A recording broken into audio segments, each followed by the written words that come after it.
Hi everyone, कैसे हैं आप सब। चलिए आज हम इसका टेस्ट में हमने आकृतियाँ और गद्यांश सॉल्व करवा दी थी। इसका मैथमेटिक्स का पोर्शन रह गया है, तो इसको हम सॉल्व करवाते हैं। तो इसमें देखिएगा आप कितने का स्कोर करके आए हैं और कितना आप परफॉर्मेंस कर पाते हैं। तो ध्यान दीजिएगा, जैसे कि पहला सवाल है, एक धनराशि 5 वर्षों में स्वयं का 3 गुना हो जाती है, तो समान ब्याज की दर से वह धनराशि स्वयं का 5 गुना कितने वर्षों में हो जाएगी। तो यानी कि वह पहले हमने बताया है कि इस तरह साधारण ब्याज वाले सवालों में जब गुना वाले बात हो 3 गुना 5 गुना, तो हमेशा मूलधन हम अपने हिसाब से मानेंगे। जैसे कि मान लेते हैं 100 रुपये, तो वो कह रहा है कि 5 गुना 3 गुना हो जाती है 5 वर्षों में। 3 गुना का मतलब है मिश्र धन, तो 300 रुपये हो जाता है। तो ये मिश्र धन है, तो इसका मतलब है मूलधन कितना हो जाएगा। मूलधन तो हमारा 100 ही रुपये हमने माना था, मूलधन मान लेते हैं 100 रुपये। हमेशा ऐसी सिचुएशन में मूलधन कुछ भी मान लेते हैं। 100 रुपये मान लेते हैं तो 100 से आसान हो जाती है कैलकुलेशन, इसीलिए हम 100 रुपये मान लेते हैं। बाकी कोई भी अमाउंट मान सकते हैं, उसका 3 गुना करना है हमें मिश्र धन बस। तो हमने 100 तब माना था, तो 3 गुना हो गया हमारा 300 रुपये। तो हमारा ब्याज इससे जब भी मूलधन मिश्र धन दिया हो तो हम ब्याज निकालते उससे मिश्र धन से घटा के, तो 200 रुपये हमारा ब्याज आ जाएगा। सेंस लगा, मतलब कि मिश्र धन में से मूलधन घटाएंगे तो ब्याज आ जाएगा। तब देखो मूलधन दिया, ब्याज दिया और उसमें समय दिया है 5 वर्ष। तो बस यहाँ से हमारी दर आ जाएगी। तो दर पहले सूत्र लगाएं, वही एक ही सूत्र है हमारा, ब्याज बराबर है तो बहुत सारे, लेकिन हमें इसी को काम में लेना। ब्याज बराबर मूलधन गुणे दर, दर हमें पता नहीं, गुणे समय बटे 100। समय कितना है, समय 5 वर्ष, 5 लिखो बटे 100। तो 100 से 100 कट जाएगा, 5 यहाँ गुणा में है इधर भाग में आएगा, तो भाग में अगर करेंगे 5 से तो ये 40। तो आर बराबर ये दर मतलब हमारी आएगी 40%। कितने परसेंट, 40%। तो अब वो कह रहा है कि समान ब्याज की दर से उसी दर से धनराशि स्वयं का 5 गुना कितने वर्षों में हो जाएगी। तो 5 गुना करना उसको। 5 गुना का मतलब है जैसे इसमें 3 गुना था तो 200 रुपये ब्याज हो गया था, तो इसमें 5 गुना तो 100 रुपये मूलधन का हट जाएगा, मूलधन तो वही 100 रुपये। 5 गुना तो 400 रुपये हो जाएगा हमारा ब्याज। कितना हो जाएगा, 400 रुपये, क्योंकि 500 हो जाएगा 5 गुना में, तो 500 मिश्र धन है, 500 में से मूलधन घटाएंगे तो 400 रुपये ब्याज। वही बस सूत्र लगा देंगे, ब्याज बराबर मूलधन, मूलधन तो 100 रुपये था, गुणे दर, दर हमारी आई 40, गुणे समय, समय तो हमें पता करना कितने वर्षों में, समय को टी लिख दो, टाइम बटे 100, 100 से 100 कट गया, 40 गुणा में इधर भाग में आ जाएगा। तो ये हमारा 10, टी हमारा 10 साल हो जाएगा। पहले का आंसर हमारा 10 साल हो जाएगा। ठीक है। दूसरा है, दो अंकों की सबसे बड़ी तथा सबसे छोटी अभाज्य संख्याओं का योगफल। दो अंकों की सबसे बड़ी हमारी संख्या होगी 2 अंकों की 97, यह अभाज्य संख्या हमारी। तो 2 अंकों की सबसे बड़ी 97 होगी। अभाज्य संख्याओं को कह रहा है, 2 अंकों की सबसे बड़ी और सबसे छोटी अभाज्य संख्याओं को योगफल। तो दोनों अभाज्य संख्या चाहिए, तो 2 अंकों की सबसे बड़ी होगी 97 और प्लस 2 अंकों की सबसे छोटी सबसे छोटी 2 अंकों की, तो ये 11। 2 अंकों की सबसे छोटी तो 11 होगी, उससे पहले तो 1 अंक की है, तो ये जोड़ेंगे तो हमारा 108। तो ये हमारा बी नंबर ऑप्शन हो जाएगा। इसमें देखें तो पी का मान पता करना है, तो पी का मान ये इजी है, बहुत इजी है। जैसे कि इसमें हम देखें तो 211 है बटे 2.11 बराबर है 21.1 बटे पी।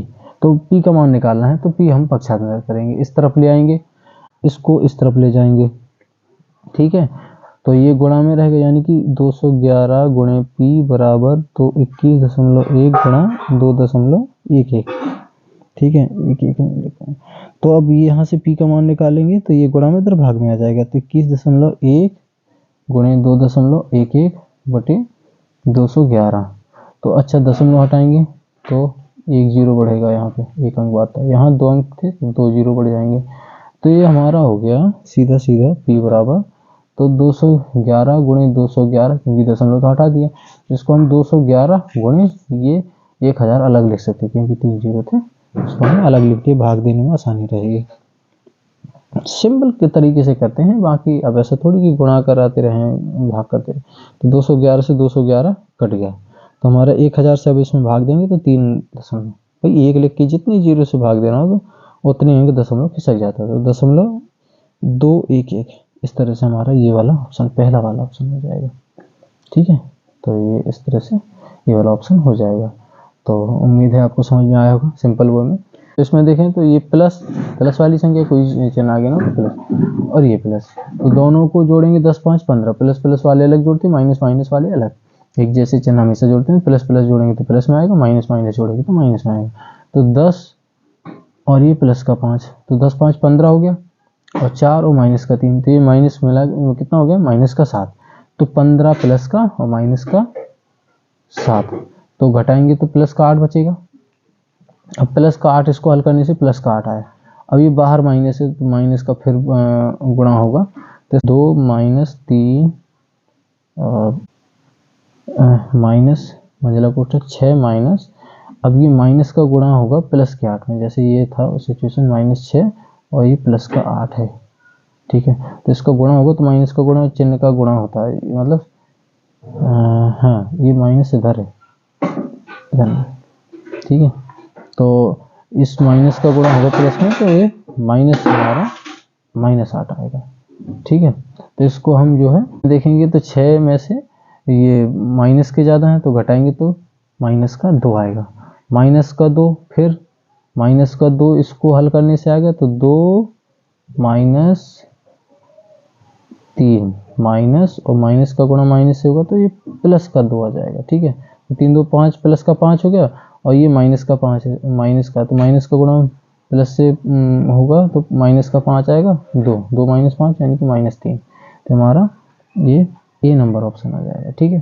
तो इस तरह से हम ये इसको फाइंड आउट कर सकते हैं। एक आदमी 1 रुपये में 5 पेन खरीदता है और 1 रुपये के 4 बेचता है, तो उसका लाभ प्रतिशत, तो बिल्कुल लाभ हो रहा है क्योंकि 5 पेन खरीदता है और बेचता है उतने रुपए में 1 पेन, तो क्रय मूल्य और विक्रय मूल्य इसमें समान है। 1 रुपये का खरीद रहा है, 1 रुपये में ही बेच रहा है, तो एक वस्तु का उसको लाभ हो गया क्योंकि अभी एक वस्तु बची रही है, उसका कीमत आ गई। तो ऐसे सवाल उन्होंने बताया है बहुत ही ईजी वे में, बहुत सिंपल ट्रिक में।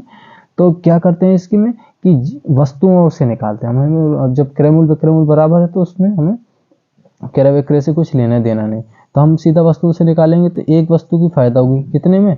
अब यहाँ पे हम क्रय मूल्य ना लिख के हमें वस्तुएं लिखते हैं, क्रय वाली वस्तुएं, तो एक वस्तु की फायदा होगी, सॉरी क्रय वाली नहीं, विक्रय वाली वस्तु। तो यहाँ एक वस्तु हम लिखेंगे, कितनी वस्तुओं में फायदा होगी, 4 वस्तुओं में। विक्रय वाली वस्तुएं लिखते हैं, अगर मूल्य लिखते रुपए में तो क्रय मूल्य नीचे लिखते हैं, लेकिन ये वस्तुएं लिख रहे हैं तो वस्तुओं में यहाँ नीचे हम टोटल वस्तुएं मानते हैं विक्रय वाली, तो विक्रय वाली वस्तुएं नीचे लिखते हैं, वस्तुओं में उल्टा कर देते हैं, ठीक है। और गुणा 100 से कर देंगे, तो 4 से भाग देंगे, ये 25%, ठीक है। तो 25% प्रॉफिट हो जाएगा उसको।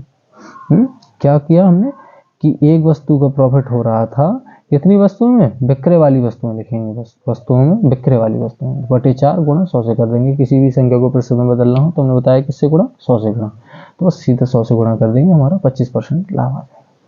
कह रहा है कि कौन सी संख्या सभी संख्याओं का गुणनखंड होती है, तो वो एक सभी संख्याओं का गुणनखंड होती है। 6 अंकों की सबसे छोटी तथा 5 अंक की सबसे छोटी, 5 अंकों की छोटी छोटी संख्या का अंतर, तो 6 अंकों की सबसे छोटी लिख लो, 1 लिख के बाकी 0, और 5 अंकों की छोटी छोटी लिख लो तो हमारे 90,000 आ जाएगा। 14 मीटर प्रति सेकेंड की गति को किलोमीटर प्रति घंटा में बदलना है, तो मीटर प्रति सेकेंड को किलोमीटर प्रति घंटा में बदलने के लिए आपको पता होगा किससे गुणा करते हैं, 14 मीटर प्रति सेकंड 18/5 से गुणा करते हैं, तो 18/5 से गुणा कर दो तो किलोमीटर प्रति घंटा आ जाएगा। 5 से इसको काटो, 5 3 15, 5 6 30, ठीक है। और 3.6 का इसमें 14 6 84 का 4 8 हाथ से 14 3 42 42 8 50, 50.4 किलोमीटर प्रति घंटा आ जाएगी हमारी, ठीक है। 50.4 किलोमीटर प्रति घंटा हमारी हो जाएगी। अगला है 3 संख्याओं का औसत है 7, पहली 2 संख्याओं का औसत 5। तो जब भी औसत दिया रहे और संख्याएं ली रहे तो इनका हमेशा योगफल निकालते हैं। योगफल निकालते हैं तो 3 हमारा 3 गुणे 7 करेंगे तो इनका योगफल आ गया 21। क्या लिख रहे हैं, तो 3 गुणे 7 करके इनका योगफल निकालिए। जब भी औसत दिया हो, संख्याएं दी हो, तो उनका गुणा करके पहले योगफल निकालो, ठीक है। 3 गुणे 7 बराबर 21। पहली 2 संख्याओं का औसत 5 है, यानी कि 2 का औसत अब उसने 5 दे दिया, तो पहली 2 यानी कि ये संख्या मान लें A B C, तो तीनों का योगफल दिया 21। अब पहली 2 यानी कि ये, इन दोनों का औसत दिया तो इन दोनों का हम गुणा करके योगफल भी निकाल सकते हैं। इन दोनों का औसत था 5, तो 2 गुणे 5 करेंगे भाई, संख्या और औसत का गुणा करके इनका योगफल आ जाता है 10। तीसरी संख्या बच गई। अब हम तीन संख्याओं के से ये पहली दो संख्या घटा देंगे, तीसरी संख्या आ जाएगी, यानी कि 21 में से 10 गई, हमारी आ गई 11। ठीक है, तो अब ये हमारा हो गया, तीसरी संख्या सी वाली पता चल गई। चलिए अब बाकी अंतिम दो का औसत 8 है, अंतिम दो यानी कि बी और सी, इन दोनों का औसत दिया, तो इन दोनों का योगफल निकाल सकते हैं। जैसे कि बताया है कि संख्या और औसत को गुणा करके इनका योगफल निकालिए 16, 8 दूनी 16, औसत 8 दिया था। तो अब क्या करेंगे हम कि ये अंतिम दो संख्याओं का है, जबकि अंतिम संख्या में पता चल गई 11 है, तो अंतिम संख्या इन दोनों का योगफल है, इसमें से अंतिम संख्या हमें पता है 11 है, तो इसको हम योगफल में से, दोनों के योगफल में से ये अंतिम संख्या घटाएंगे तो दूसरी संख्या पता चल जाएगी, यानी कि ये 11, अब ये पता चलेगी 5 है, ये 5 है, ये 11 है, और तीसरी संख्या पता करनी है, तो इन दोनों, ये तीनों का योगफल है, ये दो का योगफल है अंतिम दो का, तो इन 16 हम घटा देंगे इन दोनों को, तो ये तीसरी पता चल जाएगी, यानी कि 21 में से हम 16 घटाएं अंतिम दो संख्याओं का योगफल, तो पहली संख्या बच जाएगी ये वाली, जैसे कि हमने इसमें किया था। ठीक है, तो अंतिम दो को हमने घटाया तो पहली वाली संख्या आ जाएगी 5, तो पहली 5, दूसरी 5 और तीसरी 11, तो इस तरह से हमारा ये ऑप्शन हो जाएगा। तो आप शुरुआत से भी देख सकते हैं कि तीनों का योगफल कितना था, 21, 3 गुणे 7 करेंगे 21 आ गया योगफल। तो बस अब जब योगफल पता है तो अब तीनों को, जैसे अब नहीं आ रहा था, आप ऑप्शन से कर लेते, 7 3 10 9 19, इनका योगफल 21 नहीं, यानी कि ये नहीं होगा। 8 2 10 8 18, इनका भी योगफल 21 नहीं होता, ये भी नहीं होगा।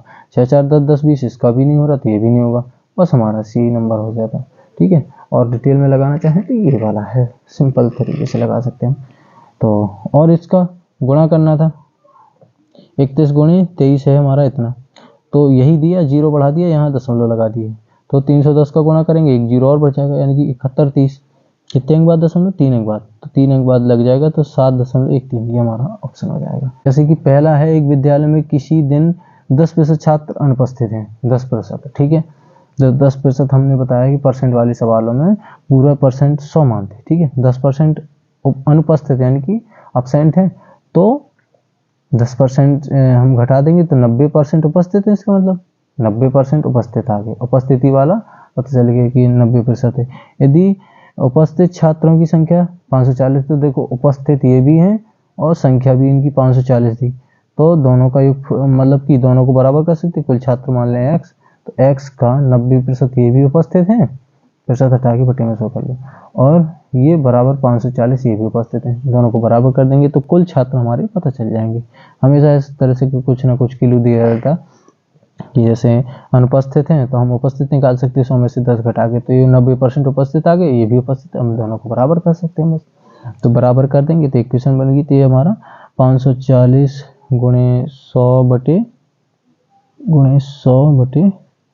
90, तो 0 से 0 खत्म, 9 6 54, तो 6 का गुणा 100 में करेंगे तो 600, 6 का गुणा 100 में करेंगे तो 600, तो 600 कुल छात्र आ गए। तो इसमें कह रहा है कि अनुपस्थित छात्रों की संख्या, तो 10% अनुपस्थित थे, तो 600 का कुल छात्र आ गए, 600 का 10% निकाल लो, 0 से 0 खत्म, ये 0 खत्म, तो 6 दाम 60 है, 60 एकम 60, तो 60 आ जाएगा हमारा ऑप्शन। अगला है, पानी की एक टंकी 6 मीटर लंबी, 4 मीटर चौड़ी, 1 मीटर गहरी है, तो कह रही कि पानी की क्षमता, टंकी की क्षमता क्या होगी लीटर में, तो हमें पता है कि 1 घन मीटर बराबर होता है 1000 लीटर। जब भी क्षमता निकालें तो हमेशा आयतन निकालते हैं उसका, तो 1 घन मीटर बराबर होता है 1000 लीटर। ठीक है, 1000 लीटर, तो इसका आयतन आएगा किस में, मीटर में दिया हो जाए, सीधा घन मीटर में आ जाएगा आयतन आएगा, तो लंबाई गुणे चौड़ाई गुणे ऊंचाई करेंगे तो 6 चौकी 24, तो हमारा 24 घन मीटर आ गया, और 1 घन मीटर बराबर 1000 लीटर, तो 24 घन मीटर में तो 24 गुणे 1000, तो 24,000 लीटर हो जाएगा हमारा। तो ये हमारा ऑप्शन हो जाएगा, सिंपल थे। एक टाइपराइटर 4250 रुपये में बेचने में 15% की हानि होती है, टाइपराइटर को 4250 में बेचने में 15% की हानि होती है, तो टाइपराइटर का वास्तविक मूल्य क्या था। तो इसके लिए हम क्या करेंगे कि अब इसमें सीधा सीधा हम ये विक्रय मूल्य दिया, ये परसेंट हानि दी, तो सीधा सीधा उसी में से हम क्रय मूल्य, मतलब मान लें हमें नहीं पता तो क्रय मूल्य हमने मान लिया x रुपये। ठीक है, तो x का ये खुद 100% है हमारा वास्तविक मूल्य या क्रय मूल्य, इसमें वास्तविक मूल्य से क्रय मूल्य से मतलब है वास्तविक मूल्य का, तो पूरा 100% है ये हमारा क्रय मूल्य। तो 15% उसमें हानि हो रही, तो 15% सीधा उसी में से घटा दो। तो 15% घटाएंगे तो ये हमारा 85% बचेगा। 100 में से 15% घटाएंगे तो ये हमारा 85%। अब ये क्या हो गया हमारा विक्रय मूल्य।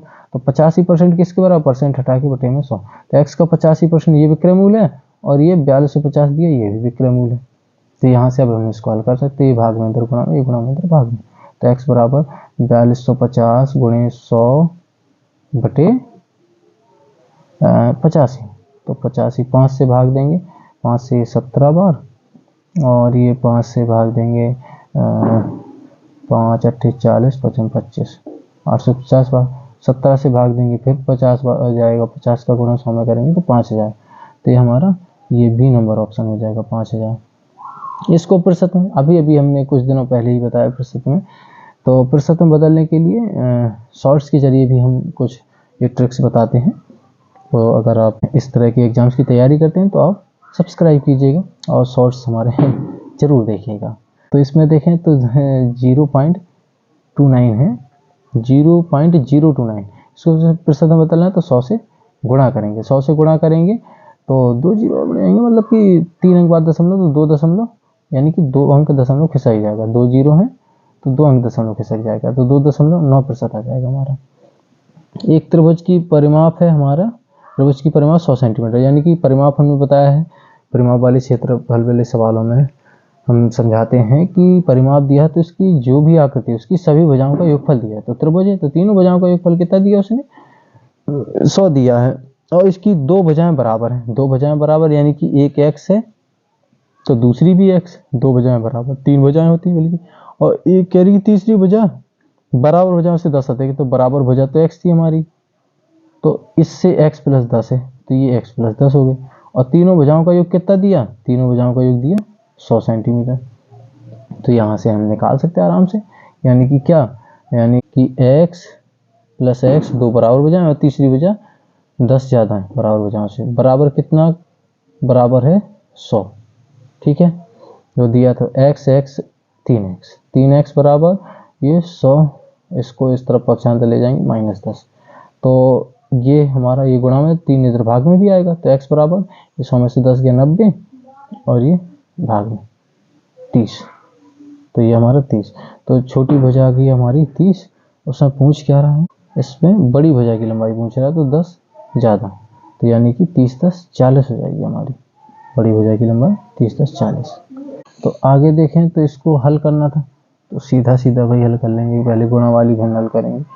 गुणा वाली भिन्न कैसे कि क्या था, 2 सही 1/4, इसको सीधा हम सही बटा तोड़ के लिखते हैं। 4 दूनी 8 और 1 9/4 प्लस 70 दूनी 34 और 1 35/17 गुणा 4 चौक 16 और 17/4।